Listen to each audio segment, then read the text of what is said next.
il portait des messages. Il est devenu le plus jeune des martyrs. Alger, 1957. La Casbah est une forteresse assiégée. Les paras fouillent, traquent, brutalisent, maison par maison, et le FLN. Et au milieu de ce chaos, un enfant court.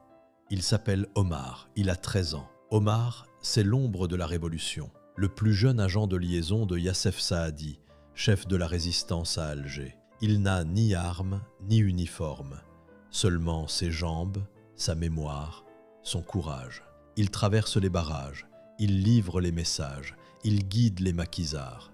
Il connaît chaque ruelle, chaque recoin, petit corps, grande mission. On ne le remarque pas. Et c'est là sa force. Chaque passage, chaque mot transmis est une victoire silencieuse. Mais le 8 octobre 1957, la guerre le rattrape. Une cache est repérée, rue Caton. Les militaires encerclent. À l'intérieur, Ali Lapointe, Assiba Ben Bouali, Mahmoud Bouhamidi et Omar, 13 ans. Ils sont pris. Ils ne se rendent pas. L'armée fait exploser l'immeuble. Un souffle, des pierres, un silence lourd comme la mort. Le quartier se fige. Les voix se taisent. On parle des combattants, mais on oublie l'enfant. Mais dans chaque ruelle de la Casbah, son nom flotte encore. Omar, le plus jeune martyr de la bataille d'Alger. Un enfant devenu héros. Une loyauté sans condition. Un sacrifice sans gloire, mais avec mémoire. Le patriotisme ne mesure pas l'âge,